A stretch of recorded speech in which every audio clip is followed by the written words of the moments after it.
going to talk about it and share what it's about um, and what he likes about it. And so we're excited to hear you share your story today, Matthew, and thank you for sharing with all of us.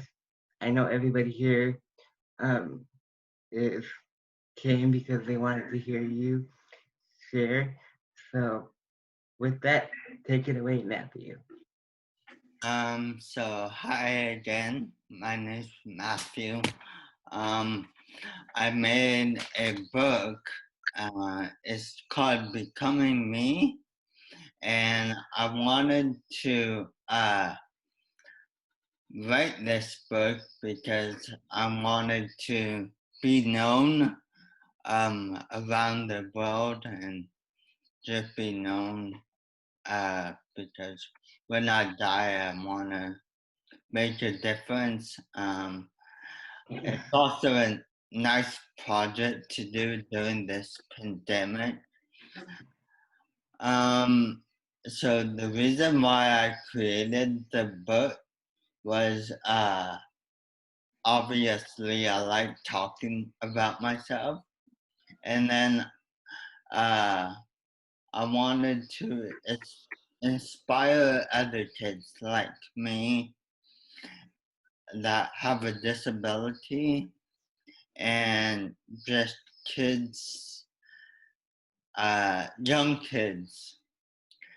Uh, and also I wanted to eventually sell the book to other people. Um, the message I wanted to say was to persevere in life. Uh, don't don't have people say you can't. Uh, and I want to write this book to encourage people to have cheerful thoughts, and I like having people smile. I love making people laugh and encourage and helping people. So now I'm gonna open it up to like a Q&A. So if anybody has a question, Hey, Matthew, yeah. you want to share a little bit about how you came to the class and did mobility awareness and shared with the students? Oh yeah. Well, so I also want to talk about. So I at my mom's school, I did a ability awareness class with one of our friends, Eli Cooper. He has Down syndrome, and so me and him combined our books, and we made it into a combined book. And so half of it was my story, and half of it was his story, and how he was uh, born with Down syndrome, and how he lived with his Down syndrome. And then also, I was able to have a chance to tutor one of my mom's students. So that was really nice to do. And also, I got paid to uh, tutor her, which was nice. I'll just briefly tell about my childhood. I was born with a tumor. Uh, we didn't recognize, we didn't, it didn't affect me till later on. But so my mom and dad saw me falling a lot during because I played basketball for Japanese American League, and they saw me falling, so they took me to the doctors, and I got an MRI, and the doctor said that I had a brain tumor. So I had to stop playing basketball, and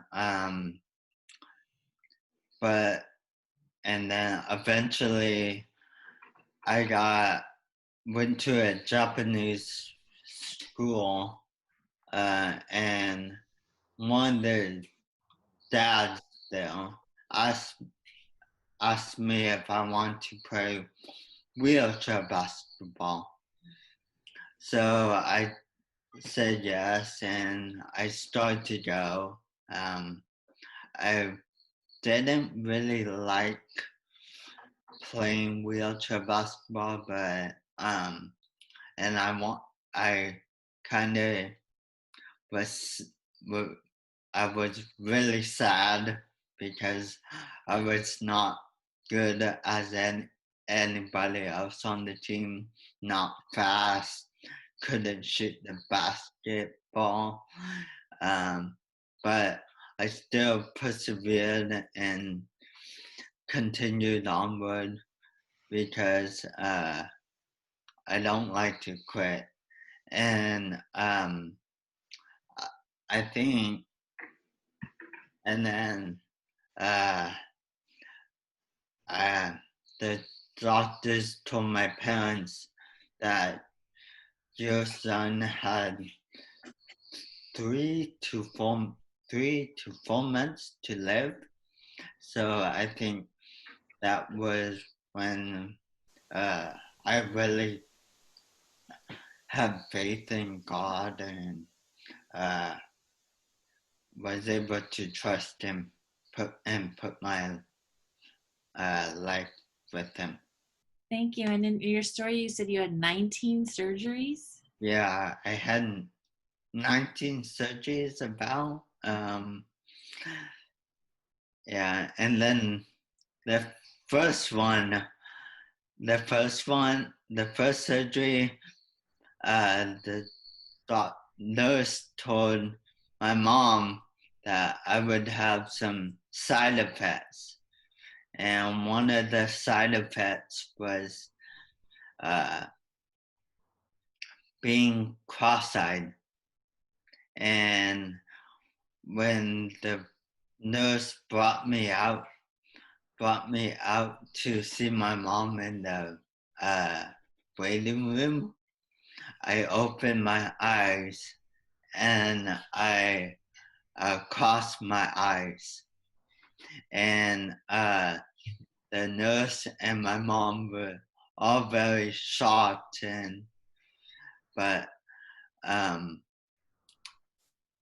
eventually, or like later, I uncrossed my eyes because I was just telling it, pranking them. I know, I love that story. And then also how when you wrote about how you couldn't move your body that well, and how did you think of bringing in a fart machine? Or can you tell everybody that story? So I'm a goofy guy, and I don't know why, but I brought in a fart machine I because think someone gave it to you, Matthew. what? Someone who's on this Zoom gave it. Uncle Paul gave it to me, but I don't know why I brought it in. But I hid the fart machine under my blanket, and I kept on pressing the button, and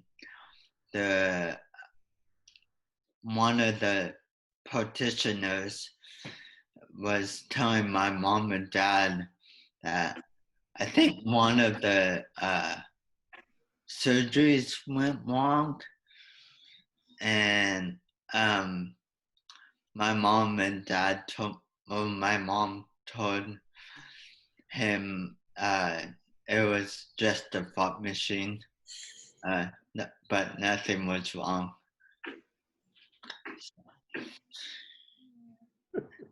There's a lot of funny moments. Another funny moment I had was I couldn't move my facial muscles that well. So one of the nurses came in and he wanted to make me laugh. And he blew up a rubber glove and put it over his head to make me laugh. But I wasn't really laughing on the outside, but I think I was laughing on the inside. How old were you when you had your first surgery? Well, What year? had my first surgery was maybe 3 years old. And that's when I came out cross-eyed. When was your last surgery? My last surgery was 9, I guess 9, maybe? I'm not sure. 9 or 10. How old are you now, Matthew? Right now I'm 21. So. And so that 2 to 3 weeks to live, that I'm just kidding. That ended up being nothing.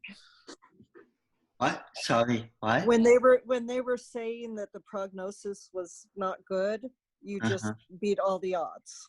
Yeah, I defied all the odds. You defied the odds. I wouldn't say, okay, I just worked harder to stay alive.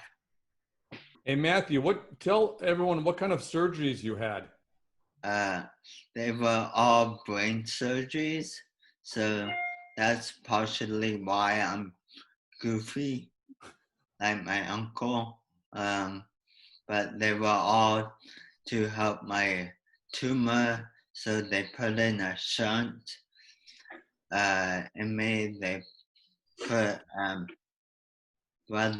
in a metal port, which is a port to help you get the blood out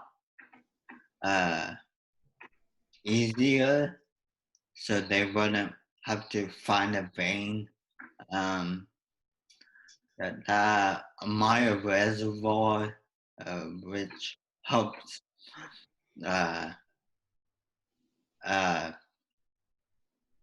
it helps with the what's the word I'm trying to say? Fluid. They put in a shunt, stitches, a bunch of stuff. And then what I also forgot to say was at my old church, my mom and dad was my mom, dad, and then brother Lucas went into the church and prayed for me early before church, but also after a while, more and more people came into the church and prayed for me with my mom and dad. So that was neat to see people come together and pray for me. Matthew, why don't you tell people where was your tumor? So my tumor was, well, what do you mean? Was it in the frontal lobe of your brain? Oh, okay.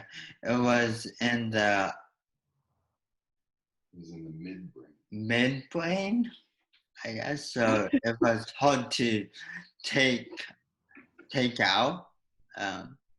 So they just left it there. I thought you meant where was my tumor. So I would just say it was in my brain. Well, that was the first part, was where the brain. Yeah. So now we're in the brain. Why Oh, don't you point to where it was? I'm not sure. Maybe I think it's in down the there. center? I'm not sure. Yeah. Oh, in the back? So right now, my stitches, it looks like a zipper almost. So my mom wanted to tattoo a zipper on the back of my head, or put 2 eyes in the back of my head, because I have a bald spot in the back. So she wanted to do that, or put a mullet. Matthew, Hmm? what challenges do you face having an uncle like Paul? Oh, I have many. We're really concerned about that. Uh, Yeah. let's We all see. empathize with you. I have a challenge not playing basketball that well. Overall, I think he's pretty much a good guy. He hasn't brought me coffee yet because we can't see each other. But you should know he did have a lot of us praying for you during your surgeries and stuff. Yeah. He'd share with us what was going on, and he'd ask us to, keep you in our prayers and your family in our prayers and stuff. So, we know Paul, but Yeah, he's got your back. He definitely does. there was, I know a lot of people at your church were praying for me. A lot of people at my grandma's were praying for me. A lot of people that I didn't know, especially, were praying for me. And so that's how I got to know some people. Also, some people at my dad's mom and dad's church were praying for me. Hey, Matthew. Hmm? This is Lorraine. Say hi, Craig. Hi, Hi. guys. This is a little bit for Anne and Dave, for your parents. I'm going to just go back to a memory of when I first met you, Matthew, when you were just before you were diagnosed, okay? And we were all at Uncle Dean and Auntie Missy's house in Irvine. And we had just, our daughter Christine was just born. So she was maybe like 1, and then you were there, and we were able to all interact and have dinner. And then I'm gonna say maybe about 6 months later, we heard the diagnosis, and we were all on this Yahoo group. I mean, the only way to share all the prayer requests and all the updates was through the Yahoo group messages that Anne, I think was, between Anne and Dave, they were always sending these messages for years. And I remember just how we all prayed, how we did, and that was how they were able to rally everyone together. And now if you think about it, we have like lots of helping hands, and we have all these like Caring Bridge, all these like websites that help people who, have illness.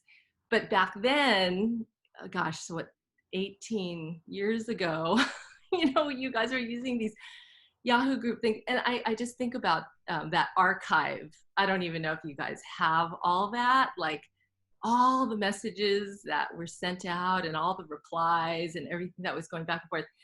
And Matthew, when we heard the prognosis back then, it was really discouraging. It was very heartbreaking, and we were all so concerned. And so to see that you are sharing right now, I mean, it's just so miraculous. And it just, I just wanted to say that I do believe it is God's grace and favor on you, and that God heard all the prayers. I mean, there were like thousands, I'm sure, that were lifted up for you. And I'm just thankful that you get to share this, and now you have this book, and that we all get to hear about it. So I encourage you to continue on with that, okay? Yeah, I think people that have disabilities have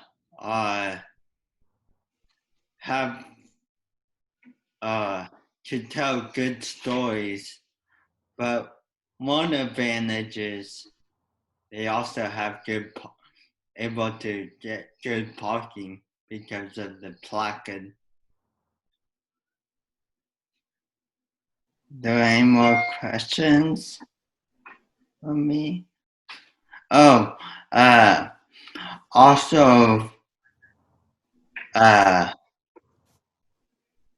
I made this book, I also wanted to make a movie that Craig helped me with, and I got like my mom, dad, grandma, auntie, and then I got one of my nurse practitioners. He did for me, and now I see him at the adult side of Palo Alto. So now it's my doctor. And then I want to get my former neurosurgeon, but I never heard back from him. And I want to check, and I also got my videos from a lot of my elementary school teachers, and I just want people that were in my life to talk about me and see how I was, and yeah, so I thought it would be cool when I get older to look back on it and see how this was for this person and the different sides of what people saw.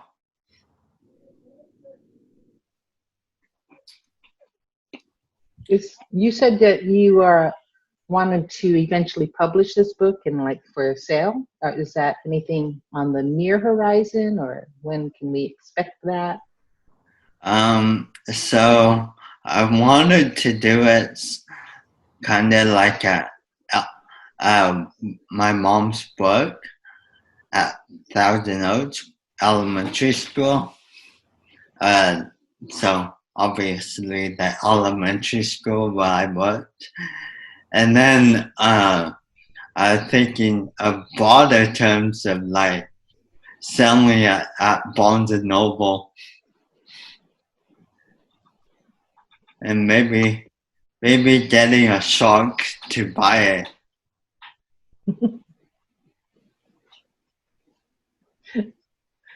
Great idea. Uh-huh. Hey, So, Matthew, this is Bill Conaway. Are you able to further your education? so my mom and dad were asking about that.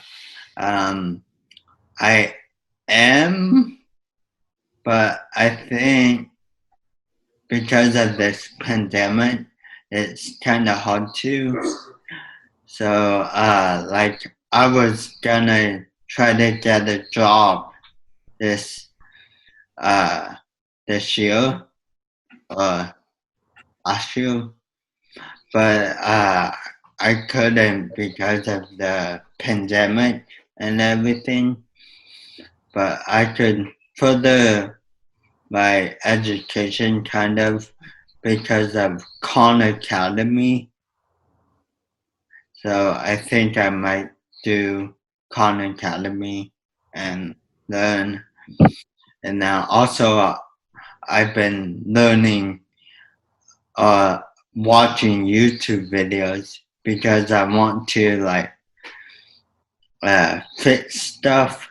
Like if I buy a house, I want to fix a faucet or fix a hose so I don't have to pay someone to do it. Very good. Yeah. Yeah, the reason I ask is that they, like Santa Monica College has started.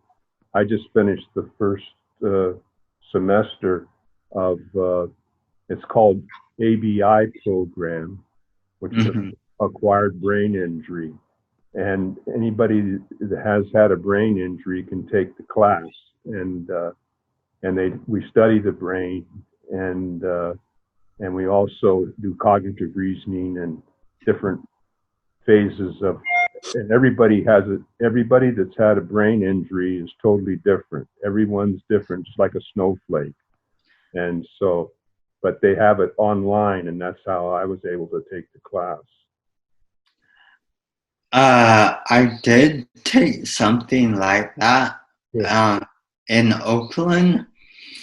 In Oakland on 12th Street, I took this class called SBI, and it was a class about brain injury, and they just talked about like different things to help your brain. And then also I did a bread project that is where you get to learn how to bake. I did a computer class at the Ed Roberts campus. It's right across, it's in Berkeley, and across, and I took a computer class there, and then also I took a computer class at CLC, that's in Valencia. It's a community college that I attended. Yeah. But I also want to do there I want to do like a culinary class also, and I want to do a early childhood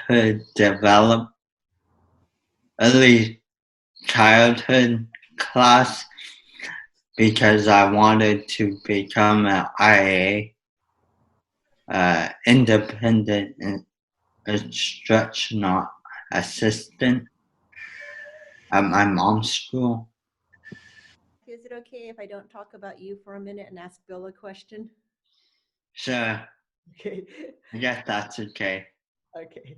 Hey, Bill, I was wondering, the class at Santa Monica, was it more about how brain injuries present, or did they give you strategies for, dealing with issues that you might have if you have a brain injury?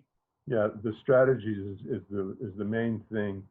But there's people in there from 19 years old to 77. I'm the oldest, 77. But if you've had any kind of a brain injury in the California, I don't know what they call it. We used to call it community college. I don't know, a JC. Now they call it community college. That's what they call it. Yeah. Anything in that program, the professors and teachers are required by law to give you more time to take tests and offer study tutorial, if that's the right word or not, but offer that to you free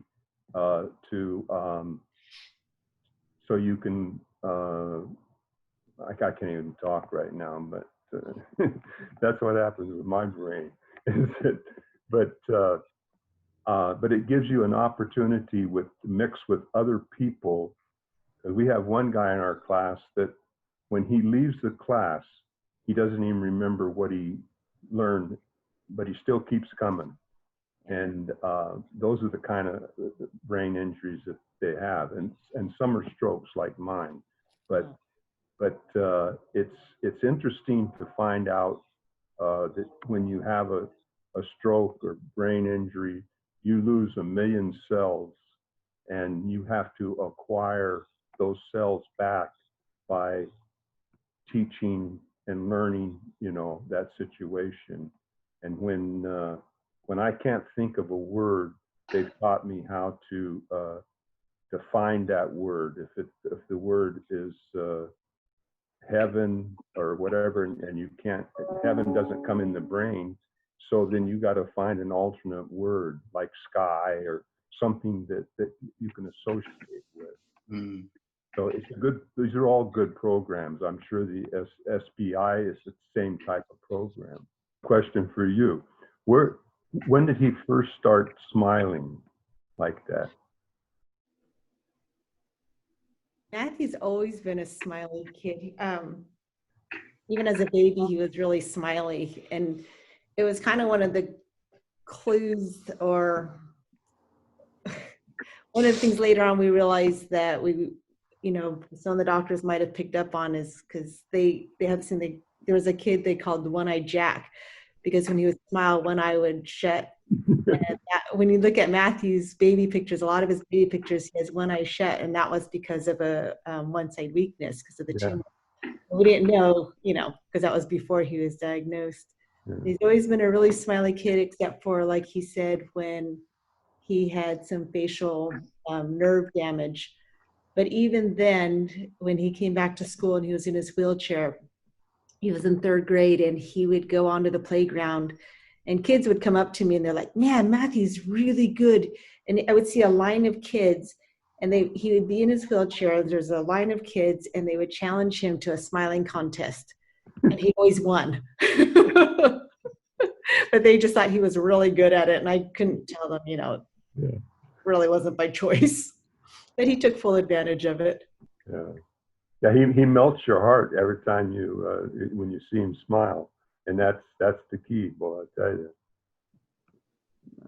Thanks, Bill.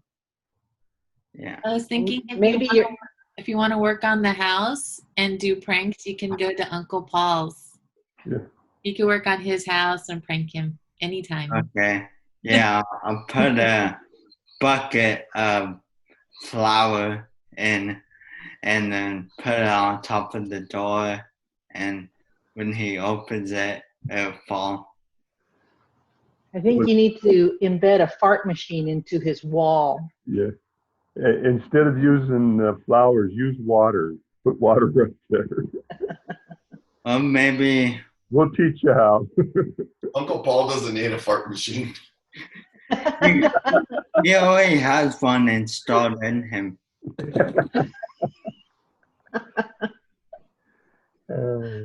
It's called automatic. Yeah. Have you always been a Warrior fan? Yeah, pretty much.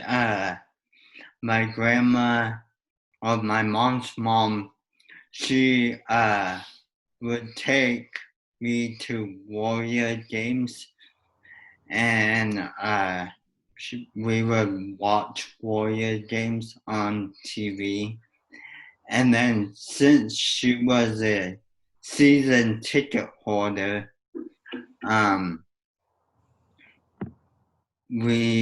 one time we went to a dinner and we got to see or meet a lot of the players. So like we gotta take a picture next to this guy named Andres Bedrins. And then back then Lucas's favorite player was Monte Ellis. But mine was Ben Davis. You know, I want to just interject right now. I'm David. I'm Matthew's father. I'm sorry. I just wanted to just thank the Westlight community and just for all your prayers, because you know it was a very difficult journey to be on. Just having Matthew at 3 years old, having to go through all these procedures, and then right around when he was about 8 or 9, that's when the doctors finally said, there's nothing else that we can do. Just take him home and just enjoy the time that you're going to have. And that's when people really started to, come together, and we just prayed and prayed and prayed. And God answered our prayers. And here we see Matthew here giving this great Zoom talk. And, I think it's just the community coming together and being united and just giving the glory to God, whether it was a positive outcome or a negative outcome, that we all just give the glory to God and Christ and what Christ has done for us,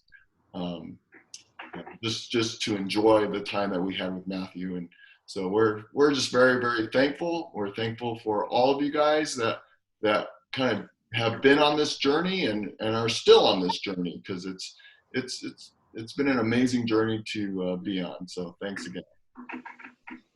Matthew, you should come on a lot more, because this is the quietest we've ever heard of your uncle. He doesn't say much today. Elaine told me beforehand not to talk, and I'm not supposed to say anything. Isn't that a good thing? No. Maybe we should just meet you. We can pause the video. Matthew, I do remember, the period that Dad was just referring to when Dr. Edwards took us into a room and said, he's done everything he possibly could. And, the two of you had gotten so close by that point. Dr. Edwards was Matthew's neurosurgeon, who followed him since he was 3.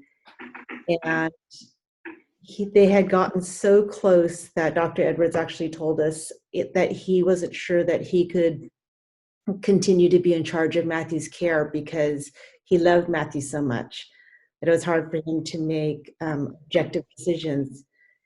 And I remember Dr. Edwards saying, he has done everything he possibly could.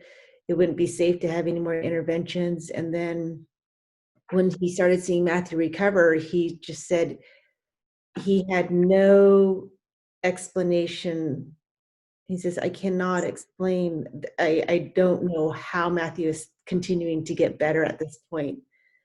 And Matthew, you told him that you had a lot of people praying for you. And Dr. Edwards just looked at him and he goes, I don't know that we share the same belief, but I can't explain his recovery any other way. I think what also helped me was the wheelchair basketball, because it helped with a lot of my getting strength back, and I had a community to go to every Saturday, and yeah, just help with my strength, and also exercising did too, and all of my therapy I got, speech, OT, PT. I think wheelchair basketball too, just that community was where you really learned how to make fun of people with disabilities. Mm-hmm. Tell them some of Trooper's jokes, your coach. Yeah. Trooper jokes? Remember he had I don't remember most of them. his coach is a paraplegic, and he's a 5-time Paralympian medalist for basketball, one of the most well-known Paralympian basketball players. In fact, he's the logo for the National Wheelchair Basketball Association is Trooper, his silhouette. Do you remember when he had the 2 players who were single amputees race? And what he said he would take them, the winner? What? Remember when he had the 2 single amputees race each other? Uh-huh. And where was he going to take them, the winner? To IHOP. Yeah.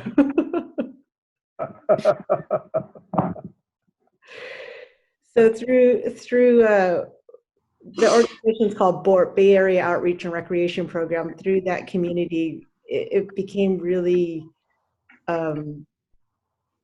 okay to tease a joke and make totally, politically incorrect jokes with each other. And Matthew, I feel like that just kind of opened up your perspective and acceptance and, appreciation of having a disability. Mm-hmm. I would have taught you that anyway, Matthew, so you don't have to worry. You would have got that. I probably wouldn't have listened anyways. Hey, why don't you share how you're exercising now? Yeah, so I exercise with weights downstairs. I go for walks. I like going for walks, but not in this kind of weather, hot weather. Maybe when I get back, I'll go for walks. But and then I also do some abdominal workouts, and I do T25 videos, which I really enjoy. And has that been helping your balance when you're doing the exercises?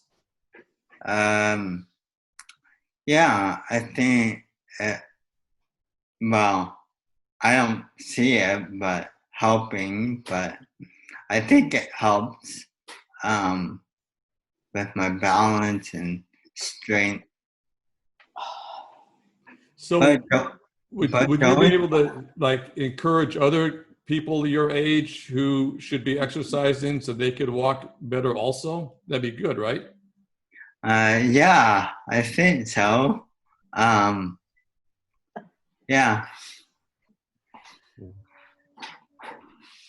But going back to my mom's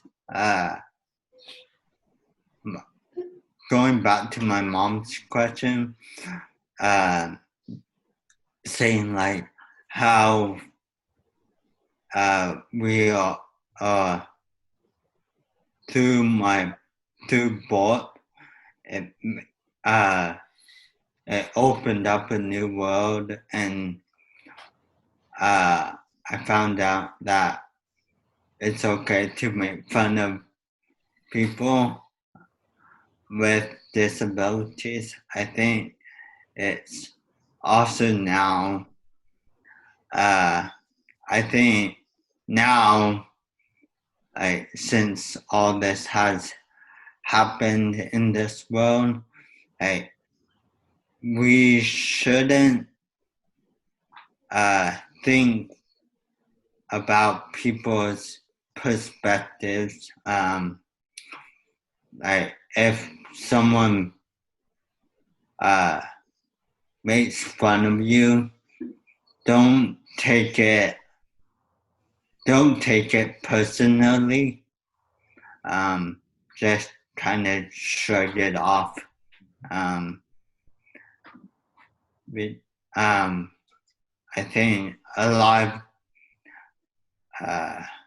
lot of people probably saw that one waitress standing up for the Chinese family, because there was one Caucasian person, like, saying bad things or cussing at this one family, and one of the waitresses stood up for them, and after all of that, she didn't really expect it, but after she got like tons of money through this GoFundMe page or something like that. And then also I made the book into a kid's book kind of thing. Aww. So kids, because I like short books, I don't like to read a lot. So I made it short for kids. I made it short for kids, and then it also has pictures. And also, I feel like if I made a kids book, then adults could read it too.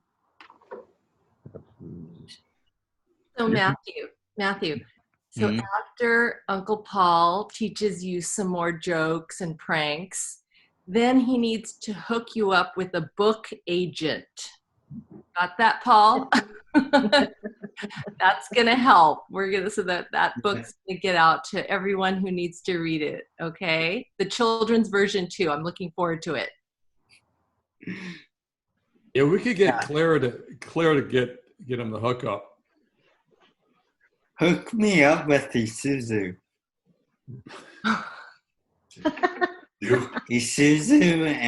Isuzu starts and maybe some other starts, so I could get some money. Yeah, you can make a fortune off me. I've got 15 great grandkids. Wow. So wow. Just start putting it together. I'm on a 50%. I want 50% of the income. Yeah, you tell that agent of yours. You play hardball. You tell them exactly what you want. Okay. Mm-hmm.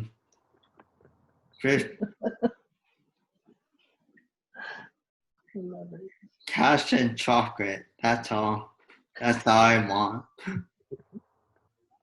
Hey Matthew, how did you decide to make your opening this morning with In the Kitchen?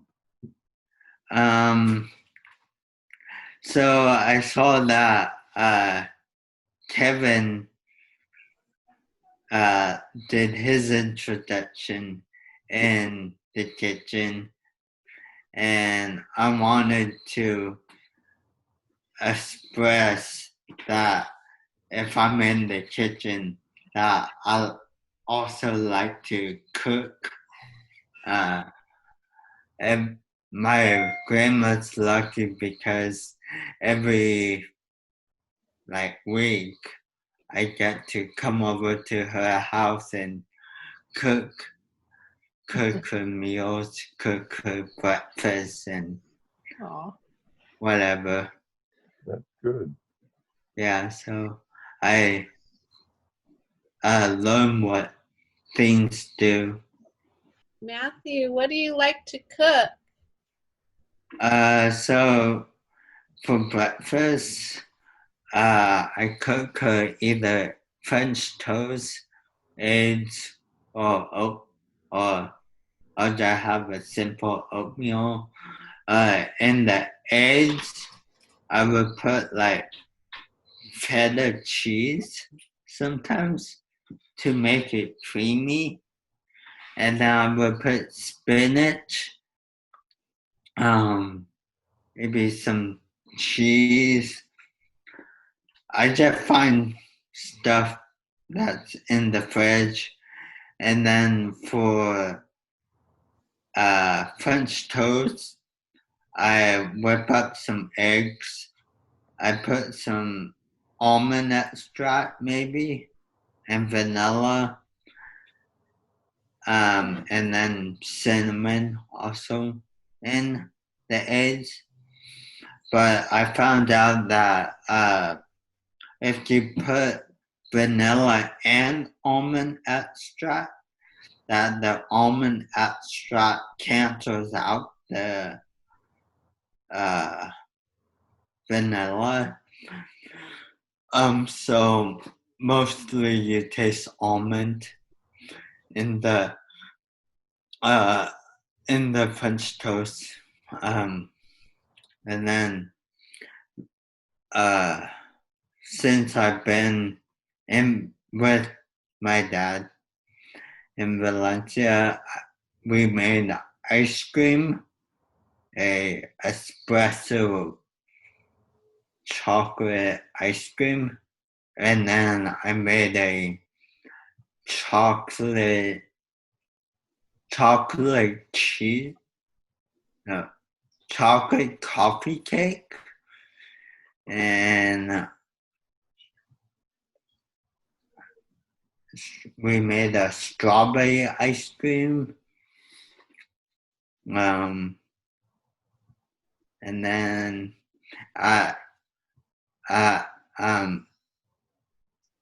back home, I every Sunday I've been making a recipe from my chocolate cookbook. So I made a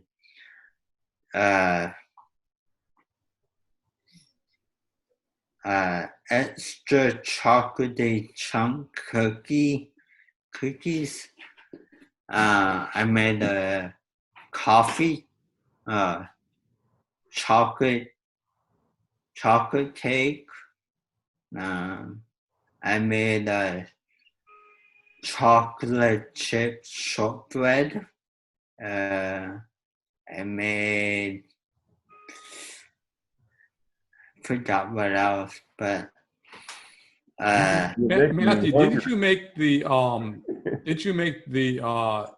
asparagus that Kevin taught us how to make on the one Westlight Zoom call? Yeah, for my grandma, I also made asparagus with some olive oil, pepper, and salt, and then I put it in the oven I boiled it to make the top, the stems kind of burnt. So, Matthew, would you ever want to teach a Cooking? Give us a cooking lesson. I'll give you a recipe. Oh, I'm drooling. I'll give you a cooking recipe, but like it's kind of hard to teach it. I could try sometime, but I like cooking and baking, and then giving it to people to try, so it's edible. So I just want to say thank you so much, Matthew, for sharing your story with us. I think I can say on behalf of all of us, I think we were all inspired by your story and what you had to go through just with your surgeries and how you persevered and you didn't give up. And so I just want to thank you for being transparent with us and vulnerable.